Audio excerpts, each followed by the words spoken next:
to Momentum Restart. I am your host, Coach Amber B, and this is episode 94, Strategies for Finding Ideal Clients.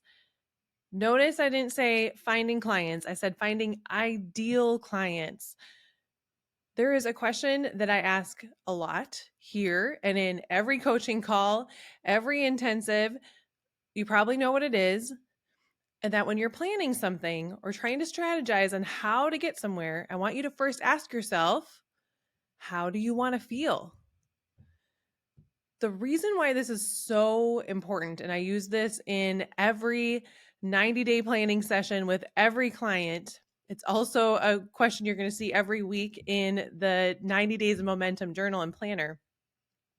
How do you want to feel? Because what strategies you put in place to find clients, to find whatever it is that you're planning, if you don't know how you want to experience it or why you want it or what you want it to look like, you will most likely be attracting anything and everything just to get to an end. It's a means to an end. And clients aren't a means to an end. You're building a business. And if you are building a business and you want to make an impact in the world, you want to make sure that you have ideal clients. And what that means is having a client that lights you up. You're excited to work with them because you know that they're going to value you. They're going to value your time. They're going to value your expertise. They are never going to balk at prices because they know how lucky they are just to get a chance to work with you. And they know that you and your expertise can help take them further than they could on their own. When you work with those ideal clients, it lights you up. It changes the game of your business. And so when you're thinking about how you want to feel at the end of a day working with a client, that's going to help you know what strategies to put into place to find them. So when I'm doing 90-day planning with clients, I always start by asking some words to start creating some filter words with them. And one of them is, how do you want to feel in whatever situation we're working towards? So if we're looking at a year or 90 days or whatever it is that we're trying to build, I will ask them, how do you want to feel? And the reason that you need that word first, or a way that you can use that word once you have it, is you can use it as a filter to decide which clients you want to work with and which ones you don't want to work with. Then you have gotten out of your own way and you can start attracting and finding those ideal clients. Here's a few questions to ask yourself when you're trying to figure out how to find these ideal clients. And the first question we've already asked, how do you want to feel after a day of working with a client? How do you want to feel if you're working with a client over Zoom, or whether you're sending them a product and picking things out for them, or if you see your client face to face in a service provider industry? When you're done at the end of the day and you get done working with that client, how do you want to feel? I know right now you can probably think of a few different clients that you've gotten to work with, and you want to feel like proud of your work. You want to feel like you did your best and that you were appreciated. Another question to ask yourself is, who are your favorite clients? Who this past year is a great time to ask this question as you're planning for the new year. Look back this year and ask, who were some of your favorite clients that you worked with? It's such a fun question to get to remind yourself of all the hard work that you've done and all the ways that you've made an impact this past year. But write down who these clients were and then ask yourself why, and start to see what the common thread is. You're going to start to see common words. And for me and a lot of clients, it's because they value my time. They value my expertise. They are going to trust in the process. They're willing to do the work that is needed in order to see the transformation. For me, those are the things that are really important in a client. What are yours? Who are your favorite clients?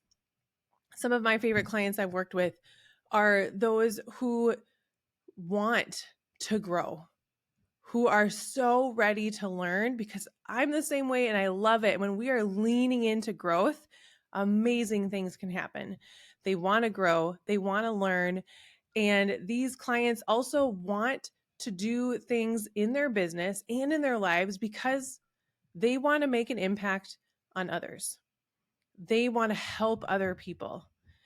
They want to, they know that there's something deep in their heart and in their gut that they are made for.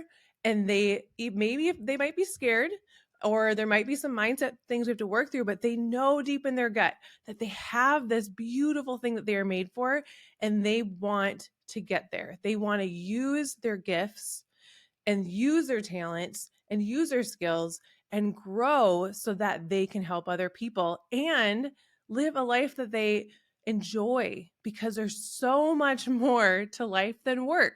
Work is a beautiful thing. I love working. Also, I love spending time with my kids, and I love spending time with my friends, and I love doing yoga and dancing and all those things.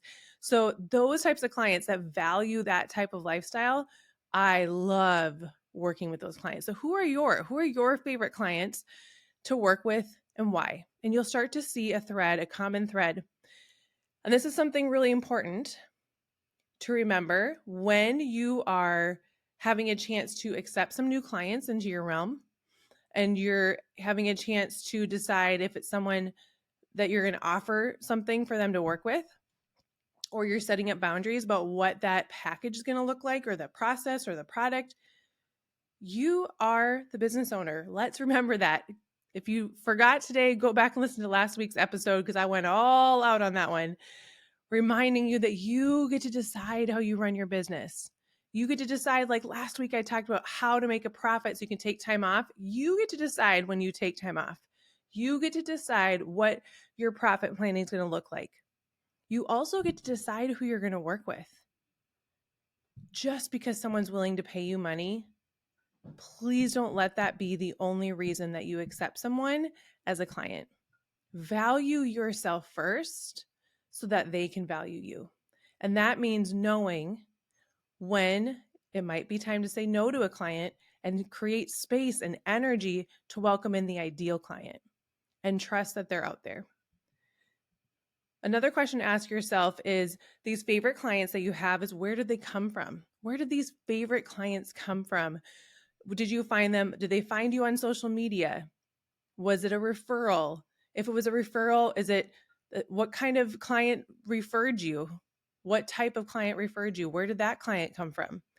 Keep digging so that you find that common thread of where they came from, so that you can really lean into that area. If you're getting a lot of referrals, dig down to the next layer deep and think through, okay, well, why are they referring people to you?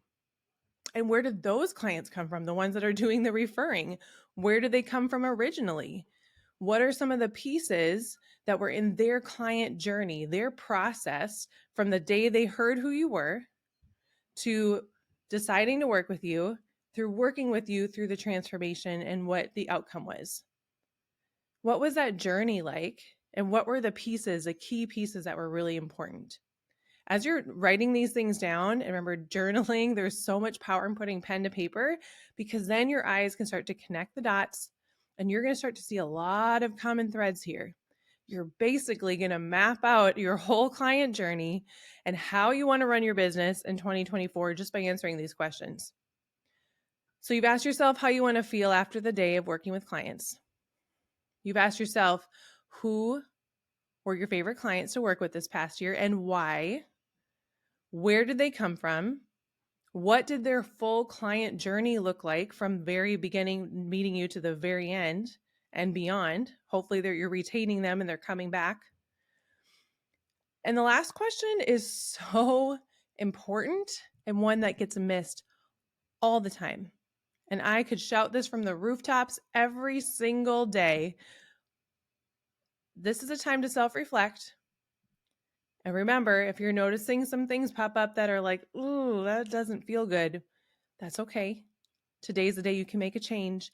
And when we notice those things, that's when we can grow. So don't be afraid of those.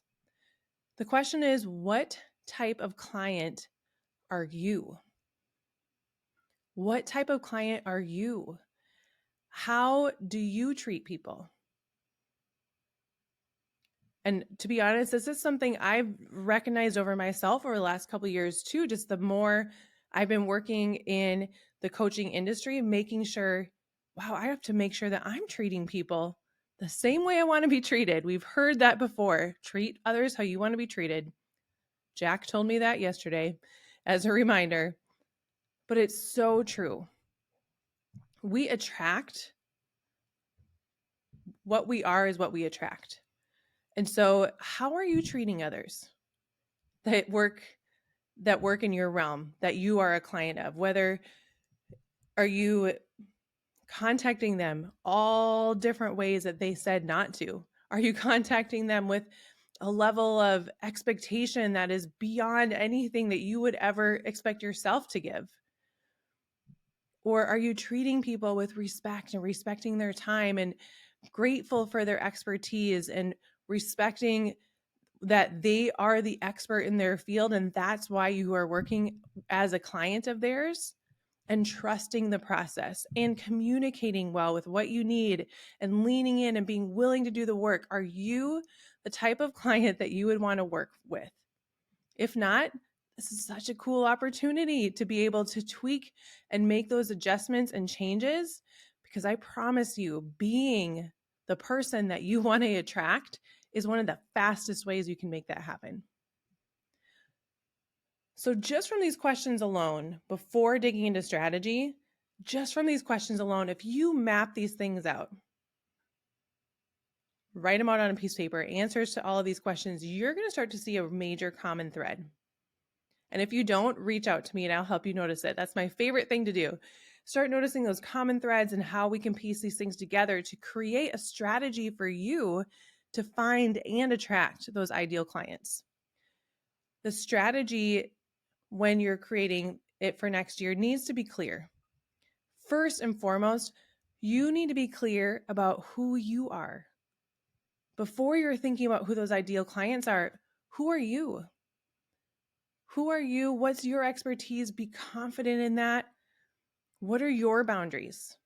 And boundaries are so beautiful in a client relationship, because when you have boundaries and you know, as the service provider or as the coach, you know, if you know what your boundaries are, you know that you are then free to give in abundance within those boundaries.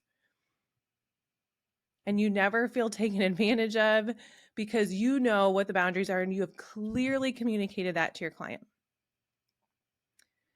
So the strategy is making sure that you are clear who you are, what your boundaries are so that you can give freely, be the person that you want to be,